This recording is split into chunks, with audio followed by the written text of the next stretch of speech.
savez plus ce que vous avez à dire. Ne vous inquiétez pas, vous passez à la suite. Il n'y a aucun problème. C'est pas du Shakespeare. C'est vos textes à vous. Défendez vos textes. Plus vous vous amusez. Voilà. On écoute, on est tranquille, on est bien. Bonsoir. Bonsoir. Vous êtes bien installés? Oui. Les portables, c'est fait? Oui. Bon. Nous sommes le 9 mai 2023 et depuis quelque temps, nous nous posons toujours les mêmes questions. Est-ce que vous avez déjà eu le sentiment de ne plus pouvoir apprendre parce que vous étiez trop fatigué? Est-ce qu'à 8 h du matin, vous avez vraiment la capacité de retenir des raisonnements mathématiques complexes? Est-ce que, à vous les adultes, ça vous a fait plaisir de vous lever l'hiver avant l'aube pour faire une éval? Ça vous fait quoi d'entendre le pip pip du réveil tous les matins? Ça vous a fait quoi ce matin? Hein? Vous avez aimé tous les jours vous levez pour faire 7 heures ou 8 heures de cours d'affilée? Et après les devoirs, et après les reproches, et après les engueulades. Est-ce que vous avez déjà levé la main pendant 1 heure pour demander du soutien sans que personne ne vienne vous aider? Ça fait quoi? Vous pensez vraiment que ça motive un élève d'avoir une note en dessous de la moyenne? Point rouge! Insuffisant! Peut mieux faire. Un peu juste! Allez à l'essentiel! Très fragile. Non acquis! Travail bâclé. Faible. Orthographe! Hors sujet! Non! Peut mieux faire. Elle est où votre blouse? Et la capuche? Le bonnet. Oubli de matériel. Une phrase, c'est sujet, verbe, complément. Arrêtez de tourner autour du pot. Alinéa! Conclure. Pourquoi ne pas avoir répondu? Non évaluable. Dommage. Votre carnet! Affaire signée par les parents! Est-ce que vous pensez que l'être humain est assez intelligent pour s'autocorriger? Est-ce qu'on peut apprendre en s'ennuyant toute la journée au même endroit? Vous préférez la quantité ou la qualité? Vous pensez que ce sont des questions rhétoriques? Ça veut dire quoi, rhétorique? Ah, ça veut dire que tu connais déjà la réponse à la question. Vous pensez que ce sont des questions rhétoriques? Vous pensez que ce sont de vraies questions?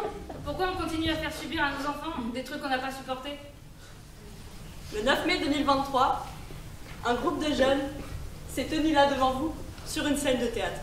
Ils se sont posé des questions, ils n'ont pas trouvé de réponse. Alors ils sont partis. Dans un autre temps, Un passé ou un futur?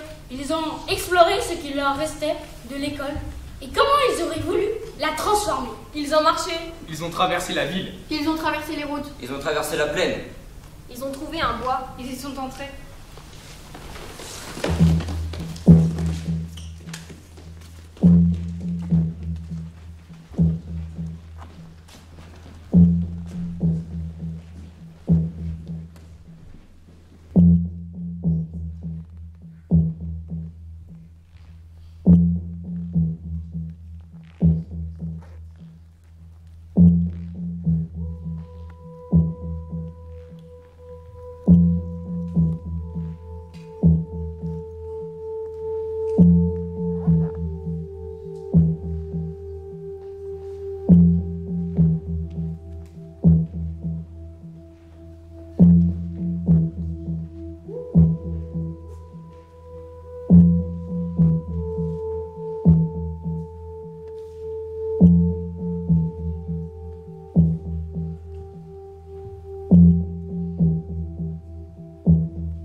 plusieurs jours qu'on est là. Une éternité. On cherche des traces. On retourne tiroirs et casiers. On entend des voix, des murmures. La nuit, on sursaute dans nos sacs de couchage. On entend, on imagine des rires des présences passées. Celles et ceux qui étaient là pour apprendre.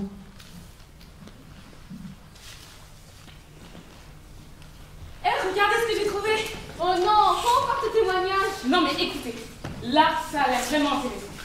Et puis en vrai, c'est pas comme si on avait un truc à faire après. Bon bah, vas-y, hein. Ça a l'air d'être un formulaire, je sais pas trop ce que c'est. Pourquoi avez-vous choisi de devenir prof? J'ai toujours trouvé mes profs inspirants et j'ai toujours aimé apprendre et faire apprendre. J'ai aussi été attirée par le domaine du social et le domaine administratif. Être prof, c'est en même temps être assistant social, en même temps faire de la pédagogie.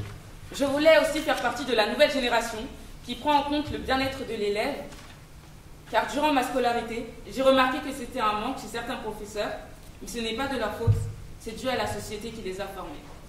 C'est quoi la nouvelle génération de profs? C'est ça? Le bien-être des élèves. Ça sert à quoi? Bah, je sais pas, ça m'a l'air important, non?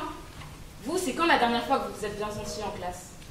Bah moi, c'était en espagnol et on avait fait un pendu. Et c'était pour réviser le vocabulaire. Et chaque fois qu'on avait une bonne réponse, on en rajoutait un bâton. C'était marrant. C'était la seule fois qu'elle avait fait ça. Moi, je me rappelle, c'est quand, avec notre prof d'histoire géo, on avait travaillé sur la Révolution française. Donc, voilà. Aujourd'hui, on va reconstituer la procession des États généraux. Nous sommes début mai 1789. Evan, tu vas être française. Oh non! Si, va t'asseoir là-bas, s'il te plaît. Et tu commenceras en disant « Je serai le premier ami de mes peuples ». Je serai le premier ami de mes potes! Très bien. Alors, Sarah, Benjamin, Oui. Lily, oui, mettez-vous ici, vous serez le clergé. Eva, Ouais. Anya, Oui. Amélie, Oui. Aïna, Oui. mettez-vous de l'autre côté, vous serez la noblesse. Et Guillaume et Anaï, bah, vous serez chers états. Quoi? On est le peuple? Bah, oui, les pauvres, quoi. Très bien. Attendez, on a un problème là. Ça colle pas. Anaï et Guillaume, vous allez rejoindre la noblesse. Et vous, le public, bah, vous serez de chers états. Les pauvres, quoi. Très bien, on y est là. Cher peuple, je suis votre premier ami. Le déficit budgétaire est de 56 millions. Il faudra des impôts supplémentaires. Mais tout cela sera vite réglé. Ah ouais, mais pas nous, hein. Les chers états exigent qu'on passe au vote par tête. Ah bah non. Très bien. Passons au vote traditionnel. Qui est pour que la noblesse paie eux aussi les impôts?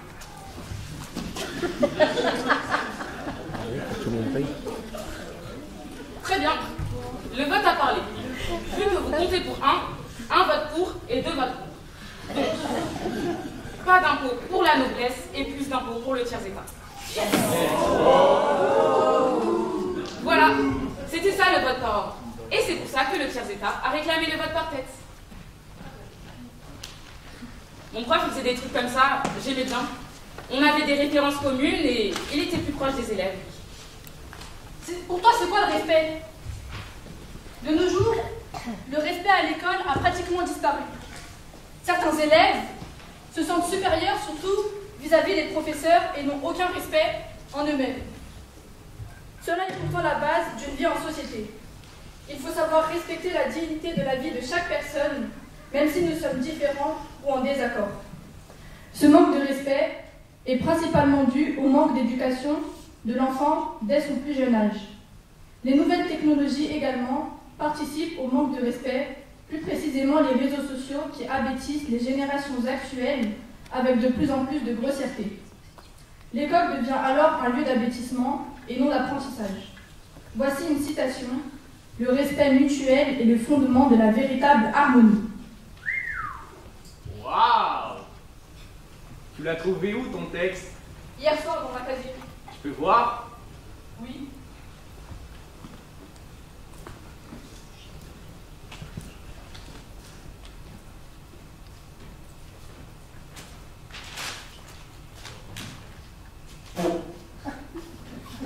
Hé, écoutez ça!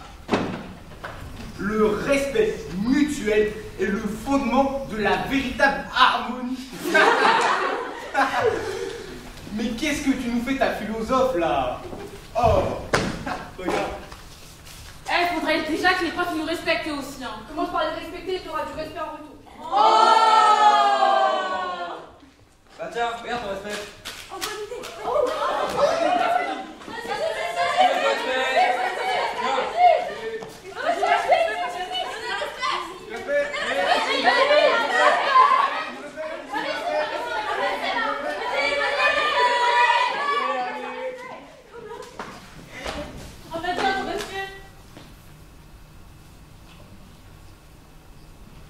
Un jour en histoire, j'étais allée au tableau. Ma réponse était fausse et toute la classe a explosé de rire. Même le prof s'est marré. Il a rien dit. Et quand le prof commence à lire les copies à haute voix, il commence par les meilleurs et t'entends pas ton nom arriver. Ensuite, il lit ta copie qui est tout en bas de la pile, devant toute la classe. Et quand tu te fais cracher dessus pour rien, ce qui est fou, c'est que les moments comme ça, tu les retiens pas en fait. Parce que chaque nuit, ton cerveau, il retient que les choses réellement importantes. Et le reste, bah c'est poubelle. En fait, il faut que ça te touche vraiment pour que tu le retiennes. Et tu aimerais vraiment t'en souvenir. Pour que la prochaine fois, tout se passe autrement. Mais avec tout ce que tu dois retenir, tu finis par lâcher. Du coup, ça change pas. C'est comme un cercle vicieux. Mais ça, c'était avant. Et nous, ici, on va faire autrement. Parce qu'il n'y aura plus personne pour nous dire ce qu'on doit faire. Eh, regardez ce que j'ai retrouvé. Ils écoutaient de la musique avant.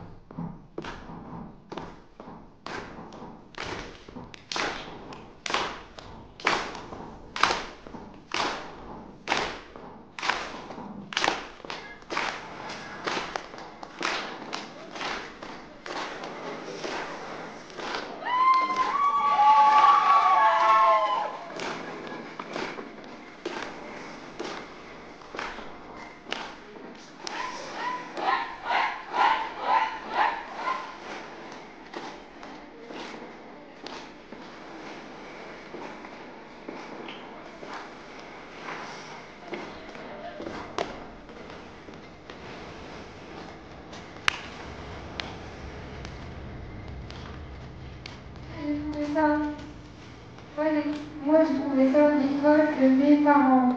Il faut savoir que mes parents ont fait leurs études en Algérie. La scolarité pour ma mère, elle était très compliquée. En primaire, elle était très petite de taille. Les autres filles n'étaient pas très gentilles avec elle. Les tables de travail étaient trop grandes et les maîtresses ne pas trop des élèves en difficulté. Avec l'aide de ses grands-parents et un travail acharné, elle a fini par avoir de meilleures notes, c'est ce qui lui a redonné confiance en elle, et elle a fini par avoir son bac et poursuivre des études à l'université. Le lendemain, j'ai trouvé ceci. Il y avait encore de la batterie. Et il y avait plein d'autres instruments. Mais il y en a un. C'est écrit théâtre. Est-ce que c'est à l'école vous avez une serviette? Exactement, c'est à l'école, je suis en quatrième. Et un prof on faisait une pièce de Molière. J'ai vu la pièce dans cette école. Mais ça m'a fait comme ça. On a dit scène et on venait dans sa classe et on s'en est en scène. S'il y a quelqu'un qui veut venir faire une scène sur l'estrade, on venait tous. Et écoutez, là, je suis allé sur l'estrade, j'ai fait la scène. Juste que qui est déchiré. Alors, j'ai surkiffé. Et je crois que dans les scènes qui dans les shows, je me suis inscrit à un atelier de théâtre dans mon petit village j'habitais. L'enfant qui a posé la question me dit ça pouvait être moi. Parce que j'aime bien le théâtre. Pourquoi j'aime bien le théâtre? Parce que on fait du théâtre, ou pas. On rencontre de nouvelles personnes. On fait des choses en s'amusant, en rigolant. C'est ça que j'aime bien dans le théâtre.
Anaï?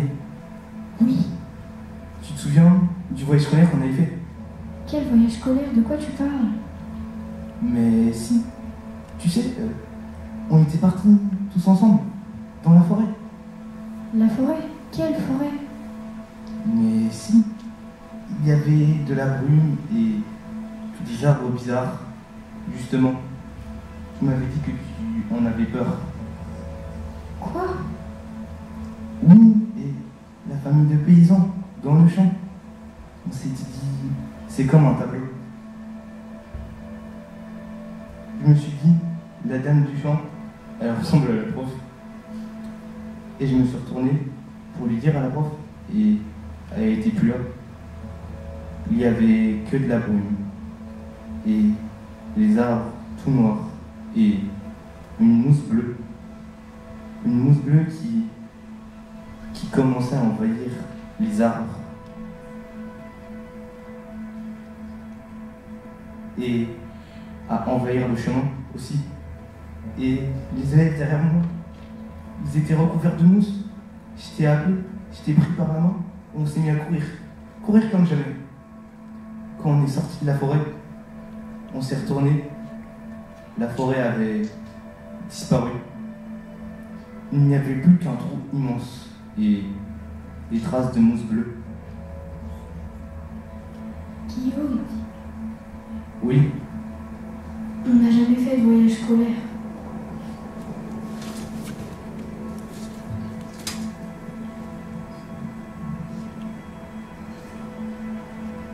Parcoursup. Faut que je vous parle de ça. Parcoursup. Parcoursup. Parcoursup. Il faut vous imaginer ça. Ils ont inventé un système, un dispositif. Ils ont créé une machine, un algorithme, une boîte noire pour décider de nos futurs. Je vous jure que c'est vrai. J'ai trouvé la lettre de motivation d'un élève. Tout en haut, il y avait écrit « Projet motivé ». Il avait un projet. Il était motivé. Il voulait être prof. Madame, monsieur, mon sérieux et ma motivation étant très forts, je suis certain d'être le bon candidat pour votre formation et ainsi poursuivre mes études en tant que professeur. J'ai toujours été très intéressée par les méthodes de pédagogie alliant un apprentissage ludique et la bienveillance. L'exemple de mes anciens professeurs m'a fait comprendre que ce métier est extrêmement gratifiant quand on enseigne de cette façon. J'aimerais alors mettre à profit ce que j'ai pu observer pendant mon parcours scolaire pour permettre à mes futurs élèves d'apprendre tout en s'amusant. C'est une belle idée, non? Vous pensez que la machine a bien voulu retenir sa candidature? Qu'elle a entendu sa motivation? Son envie de travailler? D'apprendre en s'amusant? Est-ce qu'une machine peut faire ça? Décider qui sera pris, qui ira où, qui fera quoi? Dans le dossier, c'est marqué que ce qui compte, c'est la moyenne générale et d'autres critères. Mais c'est quoi les critères? Est-ce que la machine comprendra qu'on a décroché au premier trimestre parce qu'on était amoureux? Ou parce qu'on venait de se faire larguer? Qu'on a raté l'interro de maths parce qu'il fallait s'occuper de sa petite sœur? Ou juste parce qu'on a eu la flemme? La flemme, ça arrive, non? Moi, je vais faire de la psychomotricité. Je vais utiliser plein de formes de médiation et aider les gens. Moi aussi, j'ai envoyé un projet motivé. J'ai un projet. Je suis motivée. J'espère que la machine ne va pas m'en empêcher.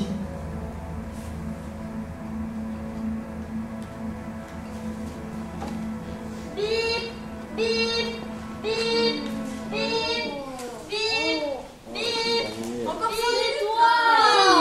Bip, bip, bip, bip, bip. Oh, le pasteur, celle-là. Bip, bip, toi. Allez, venez, j'ai trouvé un truc super, moi. J'ai trouvé une interview qu'une jeune fille a de ses parents. Et ses parents, ils étaient profs. Non mais je trouve ça trop bien. Tu nous as réveillés pour ça? Elle a posé 3 questions à chacun de ses parents. Première question. Quel élève étiez-vous? Le père. J'avais de bons résultats scolaires malgré une grande timidité. J'étais souvent malade car je faisais régulièrement de l'asthme. Bon, là j'ai besoin d'aide. Qui veut faire les parents? Vas-y, Anya et Eva, ça te réveillera. Allez, viens. Vous faites ça bien, hein? J'avais de bons résultats scolaires malgré une grande timidité. J'étais souvent malade car je faisais régulièrement de l'asthme, donc je ne pouvais pas faire de sport. Ma matière préférée, c'était les maths. J'avais d'assez bons résultats scolaires. J'étais pas mal dans CP car je savais déjà lire, donc j'étais souvent en coin. J'ai eu des difficultés en maths jusqu'en seconde. Mes matières préférées étaient le français et les dessins. Deuxième question. Pourquoi avez-vous voulu faire le métier de professeur? Mes 2 parents étaient profs et les amis de mes parents aussi. Cet entourage m'a influencé comme mes frères et sœurs. Après avoir passé des concours d'ingénieur tout en donnant des cours particuliers à des collégiens, lycéens et détenus de prison, je me suis rendu compte du plaisir que j'avais à transmettre des connaissances. Personne de ma famille a été enseignante, mais ma mère aurait rêvé être institutrice.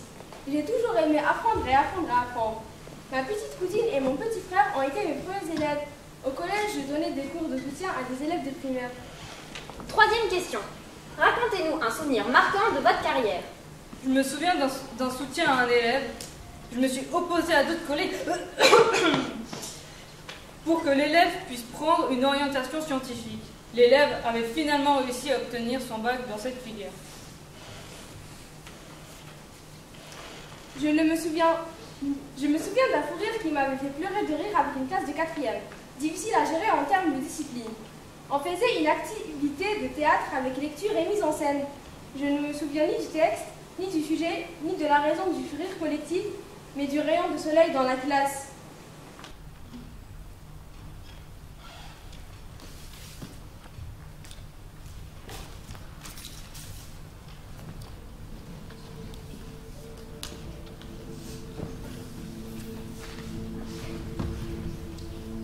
Qui aurait le plus progressé au bout d'un mois? La fille qui aurait fabriqué son propre canif à partir d'un minerai qu'elle aurait elle-même extrait et fondu?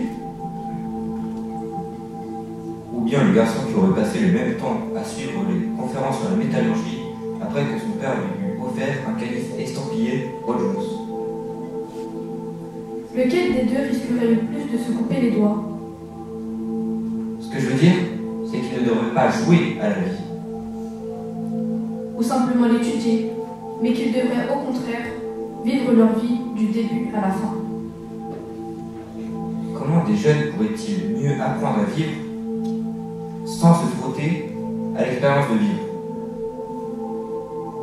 Il me semble que cela pourrait faire travailler leur ménage tout autant que les mathématiques. Je suis parti vivre dans les bois, car je voulais me confronter aux données essentielles de la vie.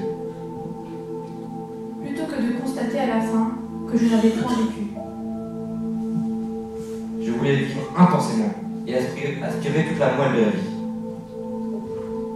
Vivre de manière si robuste que je serais en mesure d'arracher à la racine tout ce qui dans la vie n'était pas de la vie. Tu as trouvé où ce texte? Au fond d'une boîte. J'ai dessiné l'école. Vous savez, l'école dans laquelle on est. C'est marrant. Ça ressemble pas du tout à l'entrée. C'est qu'une question de point de vue, hein. En fait, c'était pas une question. Je suis d'accord. Ouais, bon. Moi, si on m'avait demandé de dessiner une école, d'imaginer une école, elle serait... je sais pas, j'ai pas trop d'inspi, là. La couleur? Grise. La forme, peut-être? Carré. Une école carrée et grise. Les matériaux? Je sais pas, je travaille pas dans le BTP. De la végétation, il y en a de la végétation. De la végétation? Des pissenlits. Il y aurait quoi comme matière? Des trucs classiques. Du français, des maths et du hip-hop. J'aurais pas fait un truc très spécial, en fait. J'aimais bien comment elle était, mon école, moi. Donc, un truc dans ce genre-là. Un bâtiment avec qu'un toit, avec des tuiles. Une école, quoi. Avec peut-être des fresques sur le mur. Une cour avec des arbres. Mais pas trop de béton. Quoique, ça ne m'a jamais vraiment dérangé. Ah bah tiens! Il y en a un autre qui a dessiné son école. Il y a une école dans les arbres, avec plein de lianes partout. Il y a des pièces, avec des couleurs assez, comment dire, différentes. Il y a du bleu, du violet, et accrochez-vous bien, il y a du rose. Du rose dans une école. Alors, logiquement, les lianes, comment ça peut tenir? Et avec 500 élèves dans les arbres, bah, il y en a plein qui tombent, non? Moi, j'ai pas besoin d'une école dans les arbres. Moi, la mienne m'allait très bien. Comme elle était, quoi. Vas-y, fais voir. C'est super naïf. Ils étaient petits, non? Moi, c'est la couleur, je la sens pas. Et puis, j'ai vraiment pas envie de passer mon temps dedans. Attendez, je vais vous montrer un truc. D'ailleurs, je crois que c'est en lien avec ton dessin. Amélie, tu peux venir m'aider?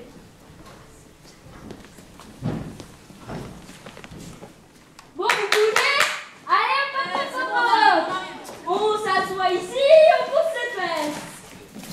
Pousse les tiennes d'abord.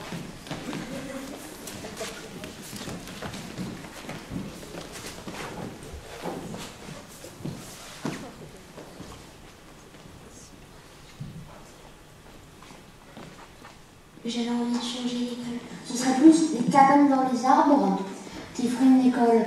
Et il y aurait plusieurs ascenseurs pour plusieurs classes, comme une école élémentaire, donc du CP au CM2. Par exemple, pour rejoindre d'autres salles de classe avec toboggan, ce n'avait pas vraiment des ascenseurs. Ce seraient des grandes cages en fer avec des lianes tressées entre elles. La cour de récréation, il y aurait des fleurs, des arbres. On pourrait dire que ce serait la classe qui se déplace dans d'autres classes. Et donc, il y aurait un système de tyroliennes ou de lianes. Pour moi, la bonne école, ce serait une école en bois pour pas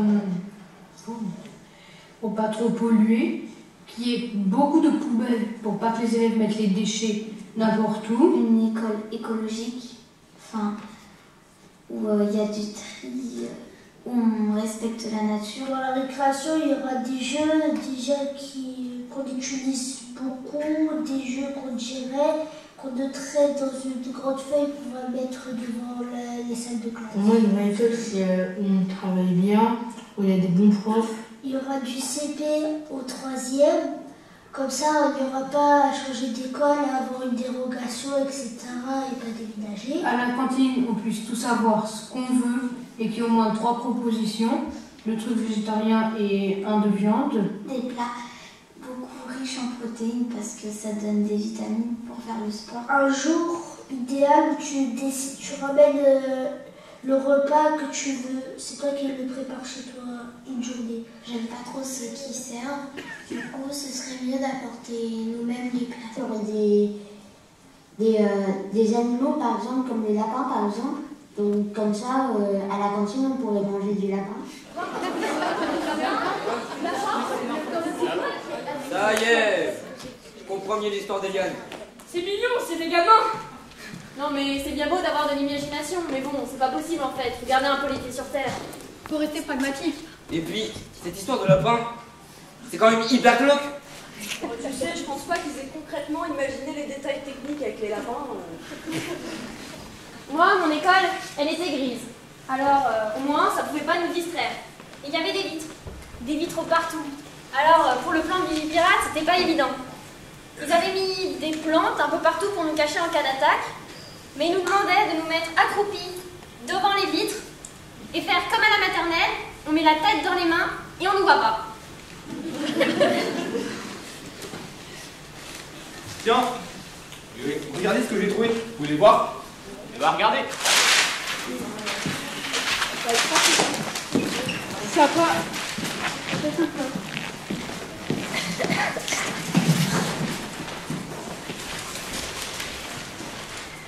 Ah bah tiens, un exposé.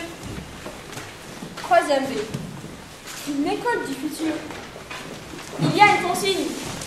Imaginez que tout est possible. Quoi? Tout est possible. Comment ça, tout est possible? C'est n'importe quoi. Moi, j'imagine une planète extraterrestre avec un système dictatorial où tous les gauchers sont tués et torturés et tous les ados de moins de 1m60 sont privés de goûter. Quoi? Et leurs généraux arrivent sur Terre pour instaurer une société où l'on ne formerait plus que des ingénieurs, des militaires, des banquiers et des cuistots. Mais quoi? Pourquoi des cuistots? Il y a un commentaire en rouge. Faites un effort, essayez d'aller vers l'utopie. Bah moi spontanément, je n'aurais pas eu d'autre idée non plus. Pour moi, c'est pas facile d'être dans l'utopie. Avec le réchauffement climatique, l'homophobie et le racisme. Le Covid, il a bien eu lieu. En fait, il a vécu plein de choses qui, normalement, sont dans les films SF, science-fiction, d'il y a quelque temps. Alors, je sais pas. On fait quoi? On va sur Mars? Ils veulent qu'on parle d'utopie. Mais l'utopie, c'est quoi? Un lieu qui n'existe pas? Un monde rêvé? Un monde parfait? Je me dis que si on enlevait les problèmes qu'on a, on y serait peut-être déjà, finalement. Je sais pas, j'imagine pas vraiment quelque chose de parfait. Juste autre chose, mais pas un truc de bisounours. Est-ce que vous pensez qu'il y a un âge où on arrête de rêver, où on arrête de croire? Moi, j'ai trouvé un entretien. Non, moi j'ai fait un entretien avec ma mère, qui est instite dans une école maternelle. Je lui ai posé des questions sur son métier.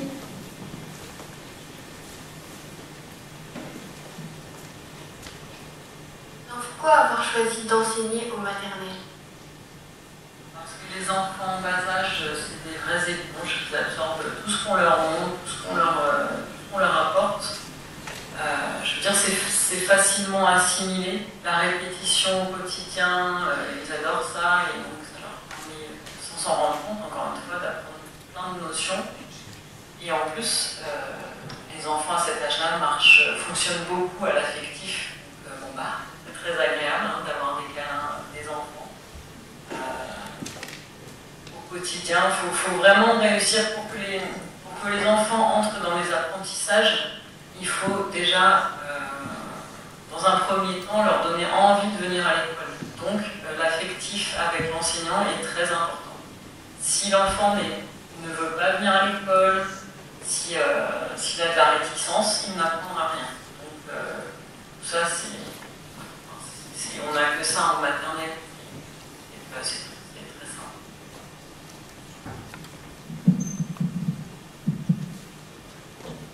Dans sa classe, ma mère a un terrarium avec des phasmes. Des phases? Oui, des phasmes. Alors pour que le terrarium ne soit jamais vide, nous aussi, à la maison, on élève des phasmes. C'est marrant. Quand on est petit, on nous montre des bêtes merveilleuses. Et puis quand on grandit, elles disparaissent. Elles disparaissent des salles de classe. Et on ne parle plus que de cartes et de catastrophes. Aïna, tu veux bien faire écouter l'enregistrement de ta petite sœur? Oui.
Le 9 mai 2023 et nous nous posons toujours des questions.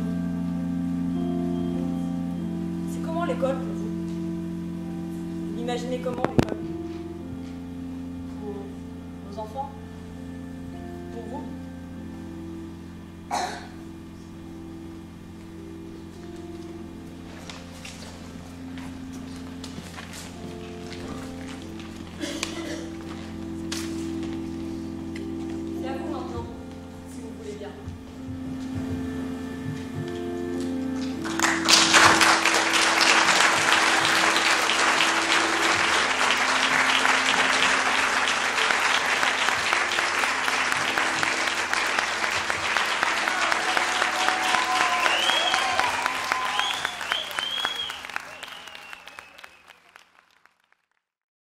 Vous pensez quoi de Parcoursup?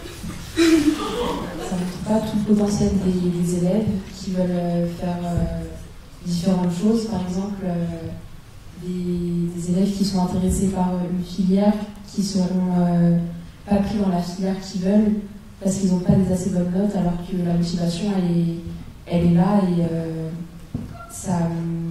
je trouve que ça oriente pas bien les gens. Pour vous rassurer, en même temps un peu stressant aussi, j'avoue que Parcoursup, c'est un peu le casse-tête des parents. Franchement, c'est un peu la misère pour les parents, je suis passée par là. Maintenant, ne vous inquiétez pas, ça se passera bien et puis vous allez y arriver. Il faut juste se dire que vous allez y arriver. Personnellement, moi je suis en première, donc Parcoursup c'est pour l'année prochaine, mais c'est vrai qu'avec tout ce que j'entends, et ça fait un peu peur. Et je veux juste dire que le petit passage sur Parcoursup, c'était bien fait. Donc bravo encore, tout le spectacle en fait. Moi je pense que c'est une chance d'avoir accès à savoir. Rappelez-vous que d'autres pays, d'autres enfants qui ont votre âge, n'ont pas le droit à l'école. Tout simplement, c'est un choix, une sélection. Là, l'école et le savoir est obligatoire. Prendre les choses du côté positif, même si c'est un petit peu dur, mais c'est une chance. Moi, je voulais savoir si, en préparant ce spectacle, vous avez pris conscience de la chance que vous avez de pouvoir aller à l'école. Est-ce que vous avez pris conscience aussi des problèmes qui se posent et pour les élèves et pour les professeurs qui sont là tous les jours avec vous, peut-être des difficultés justement d'organisation, des choses qui ne vont pas, comme vous l'avez dit, qui vous empêchent d'apprendre dans des meilleures conditions, qui ne rendent pas le travail ludique. Bref, est-ce que vous avez pris conscience de ça et est-ce que ça vous a donné des idées? Est-ce que ça vous a donné peut-être envie de travailler dans certaines matières pour évoluer dans un milieu qui vous permettra d'améliorer la société?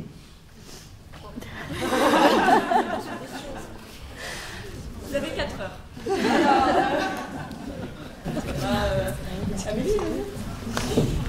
Je pense que ça a permis un peu à tout le monde de prendre conscience de plein de choses.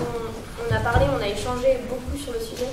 Je pense que tout le monde est d'accord pour dire qu'il y a des choses à changer, qu'il y a des évolutions à faire pour les profs, du côté des profs et aussi du côté des élèves.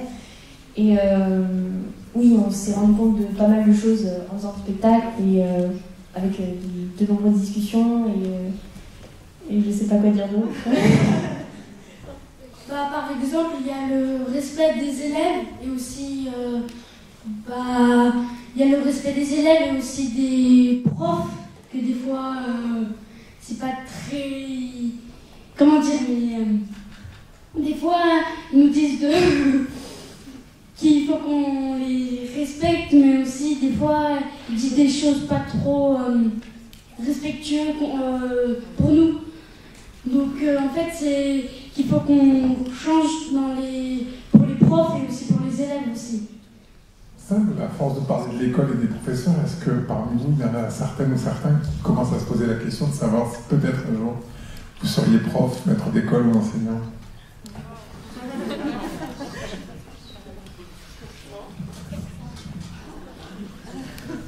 Nous, les parents, on est souvent derrière vous, on attend les meilleurs de vous, on vous pousse, mais c'est par amour qu'on le fait, parce que voilà, on a envie que vous en sortez, on n'a pas envie que, voilà, c'est les rêves des parents. Moi, je trouve qu'il y a quand même un petit problème dans les collèges et les écoles. C'est on voit les profs toute la journée et ils nous donnent plein de boulot, et en plus, le soir, ils sont obligés de nous mettre des devoirs. C'est vrai, vraiment, on a pas de bosser tranquille des fois. Moi, j'avais une question un peu à double sens. C'est-à-dire, je voulais savoir si, en préparant le spectacle, vous, élèves, vous avez changé de regard par rapport à vos professeurs. Et les professeurs qui sont dans la salle, est-ce qu'ils ont changé de regard sur leurs élèves en assistant au spectacle? On peut commencer par les profs. Moi, je suis prof ici à Liberté. Donc j'ai pas tout le monde sur scène parmi mes élèves ou anciens élèves, mais une bonne brochette quand même. Et donc évidemment je suis très impressionné par ce que je viens de voir. J'ai retenu qu'il y a quand même beaucoup de conseils dans comment doit évoluer l'école. Et c'est pas aujourd'hui que j'ai découvert, mais le fait que vous vouliez des choses toujours plus ludiques, dans lesquelles vous vous sentez toujours plus acteur, ça fait plaisir de voir que c'est partagé par l'ensemble d'entre vous. Vous avez compris aussi que les conditions dans lesquelles on travaille avec vous sont pas des plus évidentes. Cette année, pour ceux qui sont au collège avec moi, vous savez que vous êtes tous plus de 28 par classe et on ne peut pas toujours faire des choses aussi marrantes à 28 qu'on peut en faire à 24 ou à 25. Et il faut continuer comme ça à essayer de changer l'école de l'intérieur. Ce que vous avez fait là ce soir, je trouve que c'est vraiment magnifique et vous avez envie d'aller plus loin, vous avez envie de bouger les choses de l'intérieur, de ne pas vous laisser embarquer par la machine qui vous traite un peu tous comme des numéros. Le cas de Parcoursup, c'est très clairement ça. Vous êtes tous des individus, vous êtes tous des individus super en plus. Et moi, je suis je suis très content d'avoir assisté à ce spectacle et je pense que ça a encore plus décuplé ma motivation pour faire en sorte que vous ayez envie d'aller à l'école, y compris après la maternelle et les FASM, y compris après le primaire, y compris après le collège, y compris après le lycée. Et je trouve que ça renvoie une belle image de ce que c'est que l'école, et vous avez tous des choses que vous appréciez à l'intérieur et c'est beau à voir.